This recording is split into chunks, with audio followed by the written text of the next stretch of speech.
Hello everyone, स्वागत है आपका मेरे YouTube channel VK math classes में। इस वीडियो में मैं आपको बताऊंगा सीटेट मैथ और साइंस की पेडोलॉजी के 60 महत्वपूर्ण प्रश्न जो आने वाले एग्जाम के लिए बहुत ही महत्वपूर्ण है। वीडियो को शुरू करने से पहले अगर आप मेरे चैनल पर नए हैं तो चैनल को सब्सक्राइब कर लें और बेल आइकन को प्रेस कर लें, जिससे आपको आने वाली हर वीडियो का नोटिफिकेशन मिल जाए सबसे पहले। इस वीडियो हम देखेंगे गणित व विज्ञान के प्रश्न जो सीटेट 2019 में पूछे गए थे। इसमें जो पहला क्वेश्चन आपको दिया हुआ था वो था आपका गणित का, पूर्णांक 1 से 100 तक के मध्य अभाज्य युग्मों की संख्या कितनी होगी। तो हम अभाज्य संख्या किसे कहते हैं? अभाज्य संख्या वे कहलाती हैं जो केवल अपने आप से कटती हैं या फिर एक से कटती हैं, और अभाज्य यहाँ पर युग्मों की संख्या की बात की गई है। तो अभाज्य युग्म वे कहलाते हैं जिनके बीच का जो अंतर है वो कितना होना चाहिए? आपका 2 होना चाहिए। जैसे हमारे पास 3 है और 5 है, तो 3 के और 5 के बीच में कितने का अंतर है? 2 का। तो ये क्या कहलाएगा? आपका अभाज्य युग्म कहलाएगा। तो इसी प्रकार से आप 1 से लगा के 100 तक के बीच अभाज्य युग्मों की संख्या ज्ञात कर सकते हैं। लेकिन इस क्वेश्चन का जो आंसर है वो है आपका ऑप्शन नंबर 4, यानी कि 8 इसका बिल्कुल सही आंसर हो जाएगा। नेक्स्ट क्वेश्चन आपको दिया हुआ है, यदि आपको ये संख्या दी हुई है 21,168 और बराबर में आपको दिया हुआ है 2 की घात a गुणा 3 की घात b गुणा 7 की घात c, तो हम क्या करेंगे? हमें इस वाले पद का मान निकाल के दिखाना है। तो हमें क्या करना है? 21,168 के टुकड़े करेंगे और वहाँ पर आपको 2 की घात में कोई संख्या प्राप्त होगी, 3 की घात में कोई संख्या प्राप्त होगी, ऐसे हमारे पास 7 की घात में कोई संख्या प्राप्त होगी। तो वहाँ से हम क्या कर लेंगे? तुलना कर लेंगे और ए बी सी के मान निकाल कर वो वाला मान हम इस वाले समीकरण में रख देंगे और यहाँ से क्या होगा? इस क्वेश्चन का आंसर हमें प्राप्त हो जाएगा। तो इस क्वेश्चन का जो आंसर हमें प्राप्त होगा वो जाएगा आपका ऑप्शन नंबर 4, यानी कि 3 बिल्कुल इसका सही आंसर हो जाएगा। क्वेश्चन नंबर आपका 33 था। इसमें माना x एक छोटी संख्या है जिसे यहाँ आपको संख्या दी गई है और प्रत्येक दशा में 5 शेषफल रहता है, तो x के अंकों का योग कितना होगा। तो सबसे पहले हम क्या करेंगे? आपको जितनी भी संख्याएं दी हुई है इन सब का लय निकालेंगे और लय से जो निकल कर आएगा उसमें हम क्या कर लेंगे? 5 जोड़ देंगे और हमें जो संख्या प्राप्त होगी, इस क्वेश्चन को अगर आप करके देखेंगे, लय से निकालेंगे उसके अंदर 5 जोड़ेंगे तो आपको जो संख्या प्राप्त होगी सोल्व करने पर वो प्राप्त होगी 8 4 5, यानी कि 845 हमें प्राप्त होगा। और 845 के अगर हम अंकों को प्लस करेंगे, यानी कि 8 + 4 + 5, तो इनका जो हमें योगफल प्राप्त होगा वो होगा आपका 17। तो इसको ऑप्शन नंबर 4 बिल्कुल सही हो जाएगा। नेक्स्ट क्वेश्चन आपको दिया हुआ था 50, 61, 92 और 117 में से कौन सी संख्या घटाई जाए ताकि जो प्राप्त जो क्रम होगा वो क्या होगा? आपका समानुपात में हो। तो समानुपात के लिए क्या करेंगे? इन सब में से x घटा लेंगे और बटे में रकम जो सोल्व करेंगे तो यहाँ से इसका जो आंसर निकल कर आएगा वो आएगा आपका ऑप्शन नंबर 2, यानी कि 17 इसका बिल्कुल सही आंसर हो जाएगा। नेक्स्ट क्वेश्चन देखते हैं। क्वेश्चन नंबर आपका 35 दे रखा था। इसमें 1710, ये 1710 की राशि है, हमें ए बी सी में बांटनी है, जिसमें आपको दे रखा है कि ए को 4 गुना, बी को 6 गुना और सी को 9 गुना जो भाग मिला है वो सब क्या आपके बराबर बराबर हैं। तो हमें ए और सी के भाग का अंतर निकालना है। तो हम क्या करेंगे? 4a, क्योंकि ए का क्या है 4 गुना, बराबर लगा लेंगे बी का 6 गुना यानी कि 6b और बराबर लगा देंगे सी का 9 गुना, और यहाँ से हम अनुपात निकाल लेंगे। जब अनुपात लगाकर हम इसको सोल्व करेंगे और ए और सी का जो मान निकालेंगे तो इसका जो आंसर आपका निकल कर आएगा वो जाएगा आपका ऑप्शन नंबर 2। ऑप्शन नंबर 2 में आपको दिया हुआ है 450 रुपये का इनका दोनों का अंतर हो जाएगा। नेक्स्ट क्वेश्चन देखते हैं। क्वेश्चन नंबर आपको 36 दिया हुआ था। टोकरियों, ये आपको टोकरी दी हुई है ए और बी, उसमें कुछ फलों की संख्या में जो फलों की संख्या है उनका जो अनुपात है वो 7:9 है।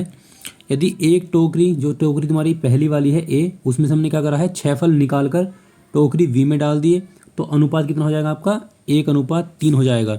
तो ए और बी में कुल कितने फल हैं, इसको हम जब सोल्व करेंगे तो इसका जो आंसर आपका निकल कर आएगा वो आ जाएगा आपका ऑप्शन नंबर 2, 32 ए और बी के अंदर कुल फल होंगे। नेक्स्ट क्वेश्चन आपको दिया हुआ था, ये त्रिभुज से क्वेश्चन दिया हुआ है। त्रिभुज ए बी सी और त्रिभुज ए डी बी उभयनिष्ठ आधार आपका ए वी है और दोनों त्रिभुज ए वी की ओर स्थित हैं, और जहाँ दे रखा आपको डी ए बी पर लंब है, सी बी पर लंब है आपका ए बी, तो ए सी बराबर क्या है? B D. तो इनमें से कौन सा कथन उसके लिए सही हो जाएगा? तो इसका जो आपका सही आंसर हो जाएगा वो जाएगा ऑप्शन नंबर 3, ए वी सी सर्वांग सम है त्रिभुज बी ए डी के। नेक्स्ट क्वेश्चन आपको दिया हुआ था इसमें, यहाँ आपको 4 भुजाएं दे रखी हैं त्रिभुज की, 4 त्रिभुजों की भुजाएं दी गई हैं। अब हमें ये पहचानना है इनमें से कौन सा समूह समकोण त्रिभुज को बनाता है। तो समकोण त्रिभुज हम किसे कहते हैं? समकोण त्रिभुज में हमें पाइथागोरस थ्योरम में सिद्ध करनी पड़ती है कि एक भुजा का जो वर्ग है वो शेष 2 भुजाओं के वर्गों के योग के बराबर अगर आता है तो वो हो जाएगा आपका समकोण त्रिभुज। तो आप देख सकते हैं ऑप्शन नंबर सी में ये आपको दिया हुआ है 11, 60 और 61। अगर हम 61 का वर्ग करेंगे और बराबर रखेंगे 11 का वर्ग प्लस 60 का वर्ग, तो इनका जो मान निकल कर आएगा वो 61 के वर्ग के बराबर निकल कर आएगा। इसलिए आपका ऑप्शन नंबर 3 बिल्कुल सही हो जाएगा। नेक्स्ट क्वेश्चन आपको दिया हुआ था, किसी चतुर्भुज के 4 कोण हैं, उनका जो अनुपात आपको दिया हुआ है वो आपको ये अनुपात दिया हुआ है, और हमें निकालना क्या है? हमें निकालना है चतुर्भुज के सबसे छोटे और सबसे बड़े कोण का अंतर क्या होगा। तो इसका आपको जो सही आंसर हो जाएगा वो हो जाएगा ऑप्शन नंबर डी, यानी कि ऑप्शन नंबर डी में आपको दिया हुआ है 90। 90 आपका सही आंसर हो जाएगा। क्वेश्चन नंबर आपको 40 दिया हुआ था, किसी त्रिभुज का परिमाप को 12 सेमी है, यदि इसकी सभी भुजाओं की लंबाई पूर्णांक में है तो इस प्रकार कितने त्रिभुज संभव हो सकते हैं। हमें त्रिभुजों की संख्या निकालनी है। अब हम परिमाप किसे कहते हैं? परिमाप हम बोलते हैं किसी भी त्रिभुज की तीनों भुजाओं का योगफल। तो हमें देखना कि 12 जो है वो किन किन संख्याओं को जोड़ने पर आ सकता है। जैसे कि हम देख सकते हैं, जो पहली भुजा हम इसकी 3, 4 और 5 रख लेंगे, क्योंकि 4 और 3 7 हो जाएगा, 7, 5, 12, तो एक प्रकार ये बन जाएगा। इसी प्रकार से अगर हम इसके प्रकारों को छांटते हैं तो इसका हमें जो सही आंसर प्राप्त होगा वो हो जाएगा आपका ऑप्शन नंबर 2, यानी कि 3। कुल मिलाकर इसके 3 जोड़े बनेंगे। एक जोड़ा आपका ये वाला बन जाएगा 3, 4, 5, एक बन जाएगा आपका 4, 4, 4, देखो 4, 4 और 4, इनको योगफल भी कितना होगा आपका 12 होगा। एक बन जाएगा आपका 5, 5 और 2, इन सब का योगफल भी कितना होगा आपका 12 होगा। तो हमें वे संख्या लेनी है जिनको जोड़ने पर आपका योगफल 12 प्राप्त हो। क्वेश्चन नंबर आपको 41 दिया हुआ था इसमें पेपर के अंदर, एक घनाकार गोदाम की लंबाई चौड़ाई आपको ऊंचाई दी हुई है और इसके अंदर अधिकतम कितने घनावकार डिब्बे रखे जा सकते हैं, और प्रत्येक डिब्बे की आपकी बीमाएँ दी हुई हैं। तो इस क्वेश्चन हम कैसे सोल्व करेंगे? 55 या आपको जो दिया हुआ 56 गुणा 42 और गुणा 10, इन सब के मतलब घनाभ के आयतन को, जो घनाकार आपका गोदाम है इसको हम डिवाइड कर देंगे डिब्बे की जो बीमाएँ हैं, यानी कि 2.8 गुणा 2.5 और गुणा 70। इसको लगाकर हम सोल्व करेंगे तो यहाँ से हमें जो उस घनावकार गोदाम के अंदर डिब्बों की संख्या वो हमें प्राप्त हो जाएगी। तो इसका आपको जो सही आंसर हो जाएगा ऑप्शन नंबर 3, यानी कि 4800 इसका बिल्कुल सही आंसर हो जाएगा। नेक्स्ट क्वेश्चन में आपको दिया हुआ था, किसी लंबवृत्तीय बेलन की आधार की परिधि आपको दी हुई है 528 सेमी, ऊंचाई इसकी आपको 2 दी हुई है, हमें इसका आयतन निकालना था। तो परिधि का होती है 2πr, 2πr के बराबर हम इसे रख के सोल्व करेंगे तो वहाँ से आपकी r की वैल्यू निकल जाएगी। r की वैल्यू निकलने के बाद आपको h का मान 2 दिया हुआ है और हमें निकालना है बेलन का आयतन। तो बेलन का आयतन का होता है πr²h। यहाँ पर हम लगा के मान को सोल्व कर लेंगे तो इसका हमें जो सही आंसर प्राप्त हो जाएगा वो जाएगा आपका ऑप्शन नंबर 3, 4.4352 मीटर की घात 3। नेक्स्ट क्वेश्चन आपको दिया हुआ है 43 नंबर पे आपको क्वेश्चन दिया, किसी चतुर्भुज का क्षेत्रफल आपको दिया हुआ है और इसके एक विकर्ण पर उसके सम्मुख शीर्ष से डाले गए लंबों की जो लंबाई है वो 7:7.2 तथा 8.8 सेंटीमीटर है। इसके विकर्ण की हमें लंबाई निकालनी है। तो इसके लिए हम फॉर्मूला अप्लाई करेंगे, क्षेत्रफल बराबर 1/2, एक विकर्ण ले लेंगे और उस विकर्ण पर डाले गए दोनों शीर्ष लंबों की लंबाइयों का आपका योग ले लेंगे। तो लंबाई जो आपकी वो क्या है 7.2 प्लस 8.8, तो क्षेत्रफल के बराबर इन दोनों को जोड़ेंगे, गुणा में रखेंगे 2 और गुणा में हम रख लेंगे एक विकर्ण। उसका जो सही आंसर आपका प्राप्त होगा वो हो जाएगा आपका ऑप्शन नंबर 2। ऑप्शन नंबर 2 आपका क्या है 28.4 सेंटीमीटर। क्वेश्चन नंबर आपको 44 दिया हुआ था, यदि आपको ये समीकरण दी हुई है और हमें क्या निकालना है x² - 2x + 1 का मान निकालना है। तो सबसे पहले हम क्या करेंगे इस समीकरण को सोल्व करेंगे और वहाँ से हम क्या करेंगे x का मान प्राप्त कर लेंगे। जब x का मान हमें प्राप्त हो जाएगा तो वो जो x का मान हमारा निकल कर आएगा वो हम इस समीकरण में रख देंगे x² - 2x + 1 में, और हमें हल करके इस समीकरण का मान प्राप्त हो जाएगा। तो इसका जो सही आंसर होगा हो जाएगा आपका ऑप्शन नंबर 4 25/9। नेक्स्ट में आपको दिया हुआ था क्वेश्चन, ए बराबर दे रखा है, बी बराबर दे रखा है और सी बराबर दे रखा है, हमें इसका मान निकाल कर दिखाना है। तो इसका आपको जो सही आंसर हो जाएगा वो हो जाएगा आपका 154, ऑप्शन नंबर 2 बिल्कुल सही है।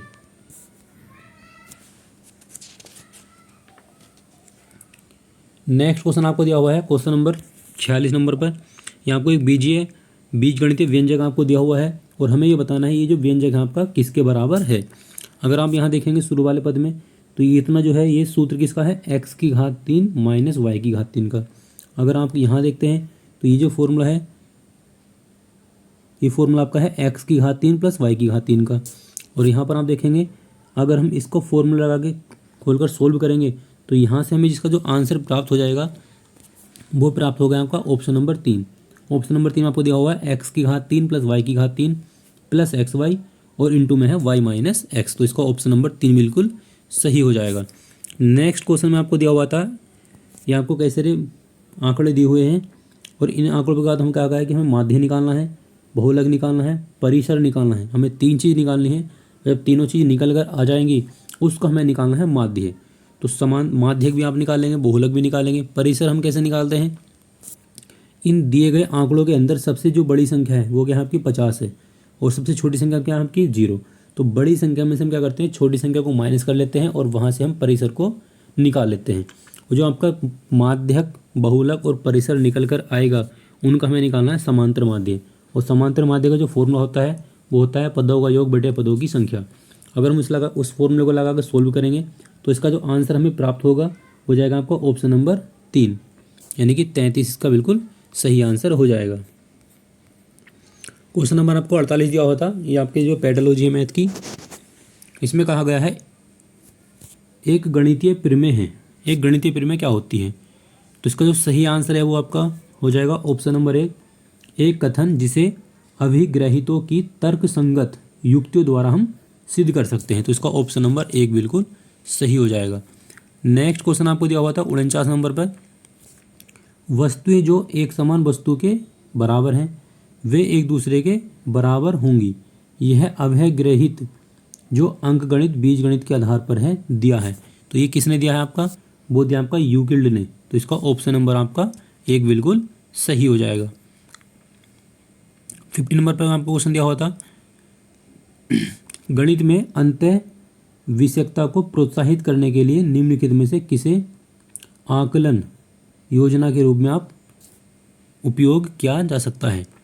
तो परियोजना ये बिल्कुल सही है, क्षेत्र भ्रमण ये बिल्कुल आपका सही है और आपका जो है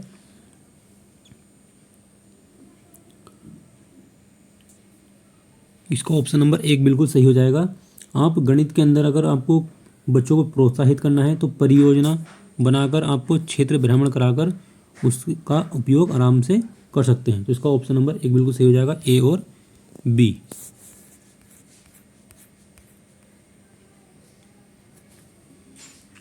नेक्स्ट क्वेश्चन आपको दिया हुआ है क्वेश्चन नंबर 51।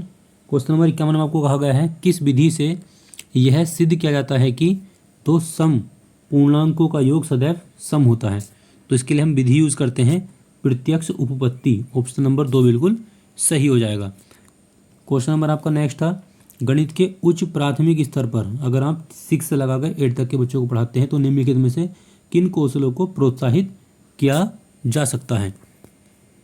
आपके विकल्प आपके सामने हैं। आप यहाँ देख सकते हैं मान सदर्शन, पक्षांतरण और ये कंठस्थ है ये आपका क्या है निगेटिव शब्द है, सामान्यीकरण और अनुमान लगाना। आपके 4 विकल्प बिल्कुल सही हैं और जो आपका सी विकल्प है वो बिल्कुल गलत है। तो यहाँ पर आप देख सकते हैं ए, बी, डी और ई ऑप्शन नंबर 1 में है। तो ऑप्शन नंबर 1 बिल्कुल सही हो जाएगा।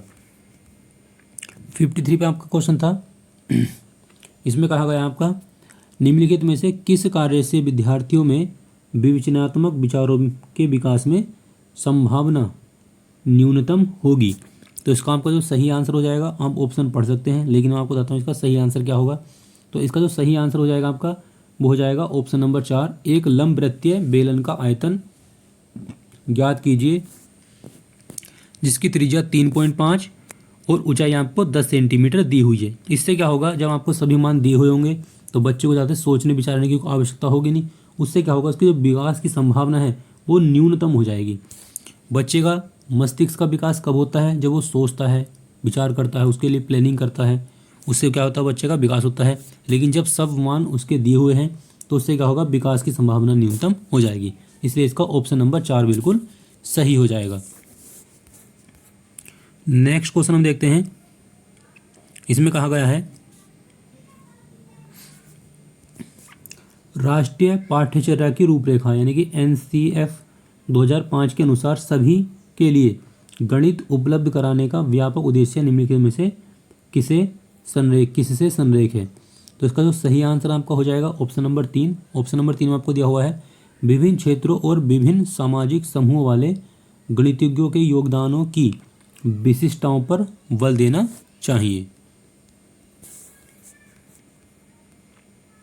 नेक्स्ट था आपका 55 नंबर पर। क्वेश्चन नंबर आपको 55 में दिया हुआ है गणितीय कक्षा कक्ष को प्रभावी बनाने के लिए निम्नलिखित में से क्या प्रभावी हो सकता है। तो इसका आपका सही आंसर हो जाएगा एक प्रश्न को हल करने के लिए विभिन्न तरीकों को प्रोत्साहित करना। यानी कि आप एक क्वेश्चन को एक ही तरीके से कराते हैं तो उससे क्या होता है, बच्चे का जो मस्तिष्क का जो विकास होता है वो नहीं हो पाता। उससे क्या होता है, बच्चा आपको उलझन में पड़ जाता है। तो हम क्या करेंगे, बच्चे को ठीक तरह से गणित बनाने के लिए कक्षा को प्रभावी बनाने के लिए एक प्रश्न को हम अलग अलग ढंग से सोल्व करके दिखाएंगे।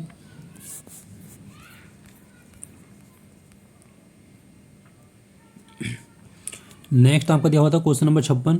इसमें कहा गया है आयतन के मापन के शिक्षण और अधिगम संदर्भ में निम्नलिखित में से कौन सी प्रक्रिया वांछनीय है। तो इसका आपको जो सही आंसर हो जाएगा आपका ऑप्शन नंबर 4। ऑप्शन नंबर 4 में आपको कहा गया है विद्यार्थियों को विभिन्न आकृतियों के आयतन के परिकलन हेतु प्रयासों की कल्पनाओं के लिए प्रोत्साहित करना। ऑप्शन नंबर 4 बिल्कुल सही हो जाएगा। नेक्स्ट क्वेश्चन आपका है क्वेश्चन नंबर 57 में आपको कहा गया है पियाजे के अनुसार बच्चों की द्विक स्थान की समझ के लिए निम्नलिखित में से क्या सही नहीं है। यानी कि हमें निगेटिव शब्द आपको छांटना है। तो यहाँ पर आप देख सकते हैं ऑप्शन नंबर 2 में आपको दिया हुआ है ज्यामितीय बोध की प्रगति ऐतिहासिक क्रम में होती है न कि तर्क संगत के क्रम में। तो ये आपका क्या है, निगेटिव शब्द है। और इसमें निगेटिव छाड़ना था तो इसका ऑप्शन नंबर 2 बिल्कुल सही हो जाएगा। नेक्स्ट क्वेश्चन आपको देखते हैं। ये आपको क्वेश्चन दिया हुआ है और ये जो हमको क्वेश्चन है वो बोर्ड मास के नियम से सोल्व करना है। तो बोर्ड मास के नियम को अलग अगर हम क्वेश्चन को सोल्व करेंगे तो इसका हमें जो सही आंसर प्राप्त हो जाएगा वो हो जाएगा आपका ऑप्शन नंबर 3। और ऑप्शन नंबर 3 में आपको दिया हुआ है 46। 59 पर आपको दिया हुआ था यदि 8 अंकों वाली आपको ये 8 अंकों वाली कोई संख्या है और वो 88 यानी कि 88 से विभाज्य है तो 3x + y का मान हमें निकालना है। अब सबसे पहले हमें देखना है अगर कोई संख्या 88 से कटती है तो इसका मतलब ये है कि वो संख्या 11 से भी कटेगी, क्योंकि हम 88 का अगर हम फैक्टर करेंगे तो कितना आएंगे, 11 × 8 आएंगे। तो जो संख्या 88 से कटेगी वो 8 से भी कटेगी और 11 से भी कटेगी। तो हम क्या करेंगे, इस संख्या को 11 से काट कर देखेंगे। और 11 का नियम क्या होता है, 11 का नियम ये होता है कि जो ये आपको जो संख्या दी हुई है इसके सम स्थान पर और जो विषम स्थान है इन पर कौन कौन से अंक प्राप्त हैं। जैसे हमारे पास देख सकते हैं सम नंबर आप देख सकते हैं शुरू में लिखा हुआ 22, वो विषम स्थान पर 22 है, फिर आपका क्या है 6 है, पहले y है फिर 6, इस तरह देख लेंगे। और ऐसे में देख लेंगे सम में क्या क्या है, तो हम क्या करेंगे सम वाले में से विषम वाला माइनस करके देखेंगे। अगर हम सम वाले स्थान में से माइनस वाला विषम वाला घटा के देखेंगे, अगर उनका मान 0 निकल कर आता है तो वो संख्या 11 से कटती है, या हमें घटाने पर कोई ऐसी संख्या प्राप्त हो जो 11 से पूरी पूरी कट जाए तो वह संख्या 11 से पूरी पूरी डिवाइड हो जाती है। अगर आप क्वेश्चन को सोल्व करेंगे और यहाँ से x और y की जब मान प्राप्त कर लेंगे तो हमारा जो आंसर प्राप्त हो जाएगा वो हो जाएगा आपका option number B. Option number B आपको दिया हुआ है 2, इसका ऑप्शन नंबर 2 बिल्कुल सही हो जाएगा। 5 इसका बिल्कुल सही आंसर है। आप क्वेश्चन को सोल्व करके देख सकते हैं। 60 नंबर में आपको क्वेश्चन दिया होता है, ये भी क्वेश्चन आपका बोर्ड मास के नियम से ही सोल्व करना पड़ेगा। इसका जो सही आंसर आपका हो जाएगा ऑप्शन नंबर 1 बिल्कुल सही हो जाएगा। और ऑप्शन नंबर में एक में आपको दिया हुआ है -11 सही 1/12। अगर हम इसे बोर्ड मास के नियम से सोल्व करेंगे तो वहाँ से तुम्हारा जो आंसर है वो निकल कर आ जाएगा। तो ये आपके जो 30 क्वेश्चन थे वो मैथ से आए हुए थे। ये आपका जूनियर के लिए जो सीटेट का एग्ज़ाम हुआ था 2019 में, उसके लिए क्वेश्चन थे। अब हम देखेंगे जो साइंस के क्वेश्चन थे उसमें कौन कौन से क्वेश्चन आपको दिए हुए थे। अगर आप साइंस की तैयारी करना चाहते हैं, ये साइंस की आपने अप्लाई किया है 6 से लगा के 8 तक के लिए, तो उसमें कौन कौन से क्वेश्चन आपको आने लायक हैं एग्जाम में, वो हम यहाँ पर डिस्कस करेंगे। क्वेश्चन नंबर 61 आपको दिया हुआ था, एक्स वह रसायन है जो हमारे आमाशय में उपस्थित है और भोजन के पाचन के लिए आवश्यक है। जब एक्स आधिक्य में स्रावित होता है तो अपाचन जैसी स्वास्थ्य समस्या हमें उत्पन्न करता है। तो वाई वह रसायन है जिसका उपयोग हम ऐसी परिस्थिति में उपचार के लिए कर सकते हैं। तो एक्स और वाई का मान क्या हो सकता है? तो इसका जो सही आंसर आपको हो जाएगा वो हो जाएगा ऑप्शन नंबर 3। ऑप्शन नंबर 3 आपको दिया हुआ है, एक्स क्या है? एक हाइड्रोक्लोरिक अम्ल है, क्योंकि हमारे पेट जो होता है उसके अंदर हाइड्रोक्लोरिक अम्ल होता है। हाइड्रोक्लोरिक अम्ल क्या करता है?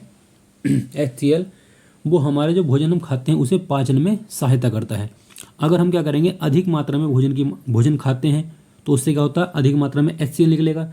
जब अधिक मात्रा में HCl निकलेगा तो उससे क्या होगा, आपको अपाचन जैसी समस्याओं का सामना करना पड़ेगा।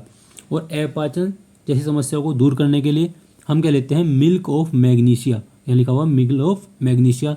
इसका जो फॉर्मूला होता है वो होता है MgOH का होल 12, जिसे हम सोडियम बोलते हैं इनो। इनो क्या होता है? एसिडिटी जो आपके पेट में हो जाती है, गैस वगैरह की प्रॉब्लम, वो हम क्या करते हैं, इनो पीते हैं और हम बिल्कुल ठीक हो जाते हैं। तो मिल्क ऑफ मैग्नीशिया जो है इसका रासायनिक नाम हो जाएगा, और इसका जो साधारण नाम आपका क्या है, वो इनो है। तो इसका ऑप्शन नंबर 3 बिल्कुल सही हो जाएगा। 62 पर आपको दिया हुआ था, निम्नलिखित में से किस प्रक्रिया में वेक्टर यानी कि जीवाणुओं का उपयोग नहीं होता? तो जीवाणुओं का उपयोग कहाँ नहीं होता? देखो, दही बनाने में होता है, और गन्ने के रस के किण्वन में होता है, नाइट्रोजन के स्थिरीकरण में होता है, लेकिन डबल रोटी के पकने में, देखो पकने में तो कोई हमें क्या चाहिए, केवल आग चाहिए जलाने के लिए, उसे सेकने के लिए, लेकिन वहाँ पर कोई भी जीवाणुओं का आवश्यकता हमें नहीं होती। तो ऑप्शन नंबर 2 बिल्कुल सही हो जाएगा। नेक्स्ट आपको दिया हुआ था 63, यहाँ पर आपको दिया हुआ है, निम्नलिखित में कौन सा अन्य से भिन्न है, मतलब कि सबसे अलग है। देखो, वनोन्मूलन क्या होता है? वनों के नाश से ही, मतलब कि वनों को काटने से संबंधित होता है। मरुस्थलीकरण भी यही होता है, अपर्दन भी यही होता है। जो संरक्षण है वो संरक्षण होता है जीवों का संरक्षण, जीवों को बचाने के लिए या पेड़ पौधों को बचाने के लिए। तो जो संरक्षण है वो यहाँ पर आपका क्या है, निगेटिव शब्द है इस क्वेश्चन के अनुसार। 64 पर आपको दिया हुआ है, निम्नलिखित में से कौन सा कथन आपका सही नहीं है? तो इसका जो सही आंसर आपका वो हो जाएगा आपका ऑप्शन नंबर 4। ऑप्शन नंबर 4 आपको दिया हुआ है, क्रिस्टलीकरण एक रासायनिक परिवर्तन है, जबकि जो क्रिस्टलीकरण है वो एक भौतिक परिवर्तन है। और बाकी आपको जो सही बाकी विकल्प हैं, पाचन एक रासायनिक परिवर्तन है, ये बात बिल्कुल सही है। और यहाँ पर आपको दिया हुआ है, प्रकाश संश्लेषण एक रासायनिक परिवर्तन है, श्वसन एक रासायनिक परिवर्तन है, ये बिल्कुल सही है। लेकिन जो क्रिस्टलीकरण है वो एक भौतिक परिवर्तन है, और हमें उसका निगेटिव शब्द छाड़ना था। तो इसका जो सही आंसर है वो हो जाएगा आपका ऑप्शन नंबर 4 बिल्कुल सही है। 65 में आपको दिया हुआ है, कणों के साइज के अनुसार कौन सा आरोही क्रम को निरूपित करता है? तो आरोही क्रम उसे कहते हैं बढ़ता क्रम। तो पहले सबसे छोटी संख्या देखेंगे, तो जो सबसे छोटी है वो क्या है आपका मृत्तिका, फिर क्या है आपका गाद, फिर क्या है रेत, बालू जिसे हम बालू बोलते हैं, फिर वज्री, और फिर कहते हैं आपका चट्टान। तो ये क्या आपका एक बढ़ता क्रम है, यानी कि आरोही क्रम है। तो ऑप्शन नंबर 2 बिल्कुल सही हो जाएगा। नेक्स्ट आपका दे रखा है, मछली यानी कि मत्स्य में क्लोम, जो क्लोम होते हैं उनका कार्य क्या होता है? तो उनका जो कार्य होता है वो होता है आपका जल में उपस्थित विलेय यानी जो घुलनशील ऑक्सीजन होती है उनको अवशोषित करना इसका काम होता है। तो इसका ऑप्शन नंबर आपका 3 बिल्कुल सही हो जाएगा। नेक्स्ट क्वेश्चन आपका क्वेश्चन नंबर 67, इसमें दिया हुआ है, यदि संयोजक तार आपके पास नहीं है, मतलब आपको एक को दूसरे से ज्वाइन करना है और आपके पास कोई संयोजक तार नहीं है, कनेक्टर नहीं है, तो विद्युत परिपथ को पूरा करने के लिए निम्नलिखित में से कौन सी चीज़ हम प्रयोग कर सकते हैं? तो उसके लिए हम कर सकते हैं ब्लेड का प्रयोग। तो उसका ऑप्शन नंबर 4 बिल्कुल सही हो जाएगा। नेक्स्ट आपको दिया हुआ था क्वेश्चन नंबर 68, मंजुला समतल दर्पण में अपने प्रतिबिंब का प्रेक्षण कर रही है उसकी दर्पण से दूरी कितनी आपकी 5 मीटर है और वह दर्पण की ओर 1 मीटर चलती है, तो अब उसकी और दर्पण में बने प्रतिबिंब के बीच की दूरी कितनी होगी। अब आपको ध्यान रखना है, मान लो ये समतल दर्पण है और यहाँ पर कोई व्यक्ति खड़ा हुआ है। अब हमने ये मान लिया कि जो दूरी है वो 5 मीटर है, तो इसका जो प्रतिबिंब बनेगा दर्पण के पीछे वो 5 मीटर दूरी पर बनता है। यानी कि हम कह सकते हैं समतल दर्पण के सामने कोई व्यक्ति जितनी दूरी पर खड़ा रहता है दर्पण के अंदर उसका प्रतिबिंब उतनी ही दूरी पर बनता है। अगर अब हम बात करें इसकी यहाँ से और इस दर्पण के जो बीच की दूरी होगी वो 5 ये और 5 ये कितनी जगह 10 हो जाएगी। लेकिन हमसे क्वेश्चन में कहा गया है कि जो लड़की है मंजुला वो क्या हुई है 1 मीटर दर्पण की ओर चली गई। जब 1 मीटर दर्पण की ओर गई है तो इससे क्या होगा, जो प्रतिबिंब है वो भी एक दर्पण 1 मीटर इधर को आ जाएगा। तो अब दूरी कितनी बचेगी, 4 बचेगी इधर और 4 बचेगी इधर। तो 4 और 4 कितना हो जाएगा आपका 8 हो जाएगा। तो इसका जो सही आंसर हो जाएगा आपका ऑप्शन नंबर 3। ऑप्शन नंबर 3 में आपको दिया हुआ है 8 मीटर। 69 पर आपको क्वेश्चन दिया हुआ था, यदि कोई लोलक 3 सेकंड में 30 दोलन करता है तो नीचे दिए गए कथनों में से कौन सा कथन आपका सही होगा। तो इसका आपको जो सही आंसर हो जाएगा वो हो जाएगा आपका ऑप्शन नंबर 2। ऑप्शन नंबर 2 में दिया हुआ है इसका आवर्तकाल हो जाएगा 0.1 सेकेंड और जो आवृत्ति हो जाएगी वो जाएंगे आपके 10 हर्ट्ज। क्योंकि आवर्तकाल हम जब निकालेंगे तो आवर्तकाल के लिए हम फॉर्मूला अप्लाई करेंगे T बराबर 1/n। ये होता आवर्तकाल निकालने के लिए फॉर्मूला। क्वेश्चन नंबर 70 आपको दिया हुआ है गलत कथन हमें छांटना है। तो गलत कथन का मतलब देखो आपको क्या है। ऑप्शन नंबर 1 आप देख सकते हैं कि वाल वेयरिंग का उपयोग, जो वेयरिंग का प्रयोग हम करते हैं मशीन के अंदर, तो मशीन के भागों के बीच घर्षण में वृद्धि करने के लिए यहाँ पर आपको देखो वृद्धि दिया हुआ है, जबकि हम वेयरिंग का जो प्रयोग करते हैं वो घर्षण को कम करने के लिए करते हैं। तो इसका जो ऑप्शन नंबर 1 बिल्कुल सही हो जाएगा। अब नेक्स्ट क्वेश्चन देखते हैं। क्वेश्चन नंबर आपका 71 था, निम्नलिखित में से कौन सा कथन आपका सत्य है। तो हमें सत्य कथन छांटना है। अब इसमें आपको दिया हुआ है जो आयरन होता है Fe जिंक सल्फेट विलयन से जिंक को विस्थापित कर देता है। देखो ये ऑप्शन बिल्कुल गलत है। ऑप्शन नंबर बी है आपका जिंक कापर सल्फेट विलयन से कापर को विस्थापित कर देता है। तो ये बिल्कुल सही है। तो इसका जो ऑप्शन है आपका वो विकल्प नंबर आपका 2 बिल्कुल सही हो जाएगा, केवल बी। तो केवल बी जो है आपको बिल्कुल सही है, बाकी जो फर्स्ट और थर्ड है वो बिल्कुल गलत दिए हैं। 72 पर आपको दिया हुआ है निम्नलिखित में कौन सा कथन सही कथन आपको छांटना है।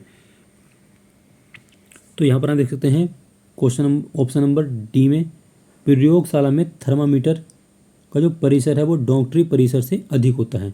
मतलब कि लैब के अंदर जितने भी थर्मामीटर आपको दिए होते हैं उनका जो परिसर होता है, मतलब जो रेंज होती है वो डॉक्टरी थर्मामीटर से क्या होती है, अधिक होती है। तो ऑप्शन नंबर 4 बिल्कुल सही हो जाएगा।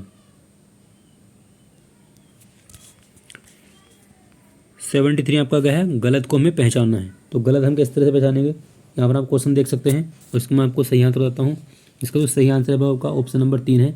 ऑप्शन नंबर 3 में आपको दिया हुआ है बायोगैस का कैलोरी मान LPG के कैलोरी मान से क्या होता है, अधिक होता है। तो इसका ऑप्शन नंबर 3 बिल्कुल सही हो जाएगा।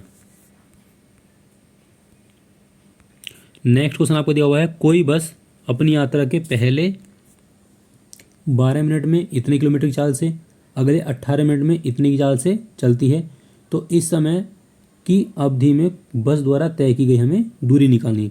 तो सबसे पहले हम क्या करेंगे, 12 आपको यहाँ मिनट दी हुई है, मिनट को क्या बनाएंगे हम घंटे बना लेंगे 60 से भाग करके। तो 12 की गुणा हम कर देंगे 50 से और यहाँ रख देंगे बटे में 60, तो यहाँ से दूरी निकल जाएगी। इसी प्रकार से हम क्या करेंगे 60 बटे 60 करेंगे और गुणा में रख देंगे 40 और दोनों को क्या कर देंगे बाद में प्लस कर देंगे।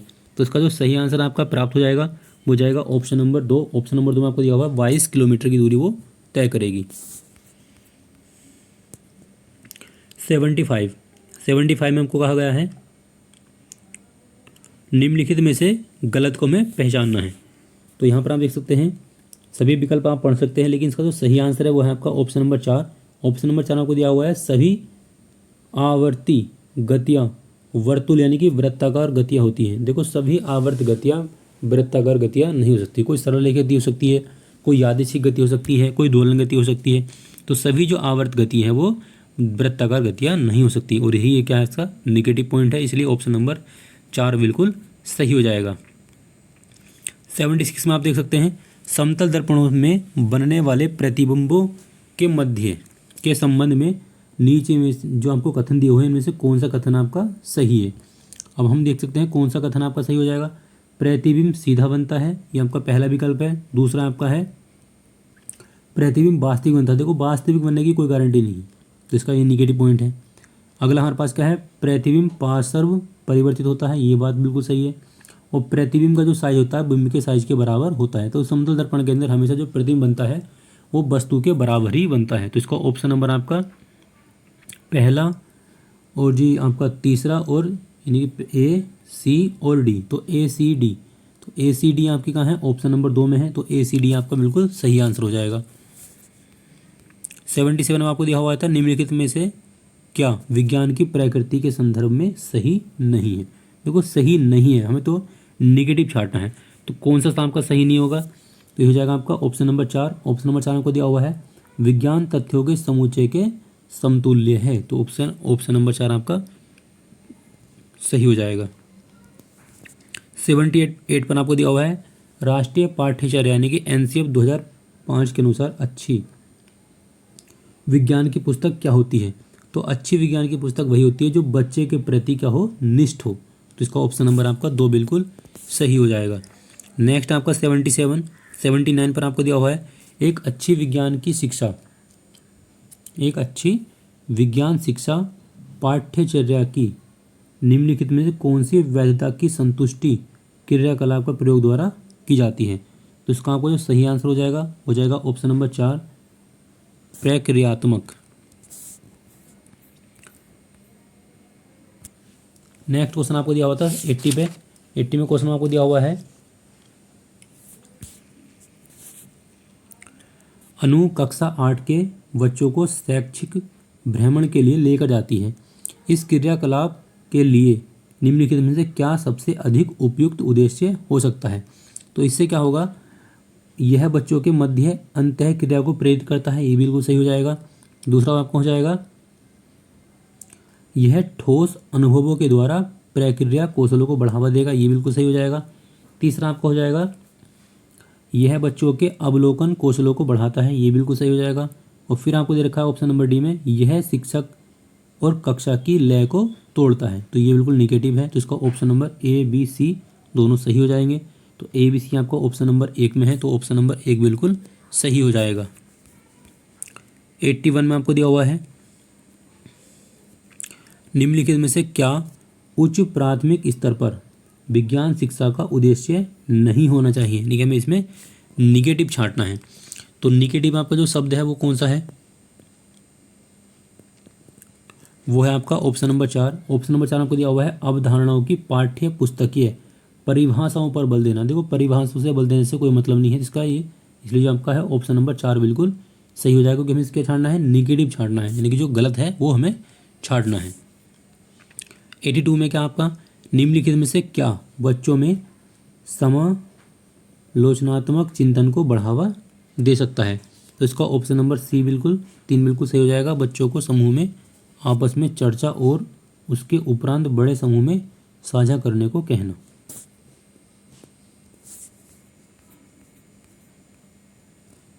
एट्टी 83 है एक शिक्षक कक्षा का आरंभ एक दिए गए भोजन के नमूने के मंड का रासायनिक परीक्षण का प्रदर्शन करके करता है। उपरोक्त कथन में रेखांकित शब्द जो आपका प्रदर्शन है वो किससे संबंधित है। तो इसका जो सही आंसर हो जाएगा वो जाएगा आपका अनुप्रयोग करना, ऑप्शन नंबर 3। 84 में आपका है निम्नलिखित में से कौन सी गतिविधि बच्चों में सक्रिय अधिगम का प्रावधान नहीं करेगी। तो हमें निगेटिव छाड़ना है। तो इसका आपको हो जाएगा ऑप्शन नंबर डी कक्षा में व्याख्यान सुनना।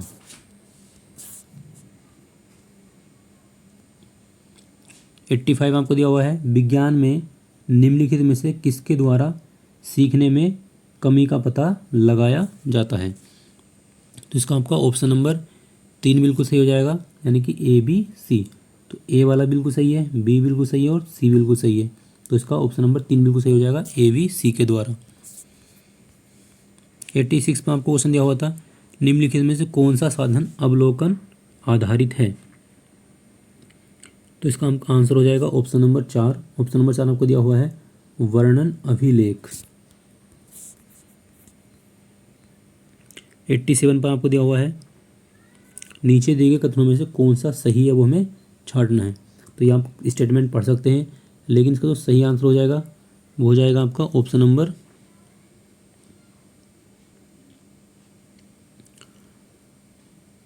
एक। ऑप्शन नंबर ए को दिया हुआ है ए और सी। 88 में आपको क्वेश्चन दिया हुआ है निम्न नीचे दिए गए लक्षणों के आधार पर जंतु को हमें पहचानना है। लंबा मेरुदंड, बहुत सी मांसपेशियां, ये आपको दिया हुआ है। तो ये सब जो गुण होते हैं वो किसके अंदर होते हैं? सर्प के अंदर होते हैं। तो इसका ऑप्शन नंबर 1 बिल्कुल सही हो जाएगा। नेक्स्ट आपका 89, इसमें दिया हुआ है नीचे दिया गया कथन कौन सा सही नहीं है, हमें गलत कथन का चयन करना है। तो इसका आपको जो सही आंसर हो जाएगा वो हो जाएगा ऑप्शन नंबर 1। ऑप्शन नंबर ए में आपको दिया हुआ है सभी धमनियाँ ऑक्सीजन समृद्ध रक्त को ले जाती हैं। देखो सभी धमनियाँ जो होती हैं वो ऑक्सीजन समृद्ध रक्त को लेकर नहीं जाती। तो इसका ऑप्शन नंबर 1 बिल्कुल सही हो जाएगा। नेक्स्ट आपका 90 और ये लास्ट क्वेश्चन है निम्नलिखित में कौन मिलानों के सही क्रम को निरूपित करता है। देखो जो एसिटिक अम्ल होता है वो क्या होता है? सिरका होता है। तो इसका पहले का मिल जाएगा फोर्थ से हो जाएगा। फिर आपका क्या है? लैक्टिक अम्ल जो होता है, लैक्टिक अम्ल आपका पाया जाता है दही के अंदर, तो दूसरे का आपका पहले से मिल जाएगा। फिर आपका क्या? ऑक्जेलिक अम्ल जो होता है वो ऑक्जेलिक अम्ल होता है आपका पालक के अंदर पाया जाता है, तो तीसरा आपका दूसरे से मिल जाएगा। और जो आपको देता है एस्कॉर्बिक अम्ल वो आपका चौथा मिल जाएगा आपका तीसरे से। तो इसका आपका जो सही आंसर हो जाएगा ऑप्शन नंबर 3। अगर आपको वीडियो अच्छी लगी हो तो वीडियो को लाइक करें, शेयर करें और मेरे चैनल को सब्सक्राइब करें।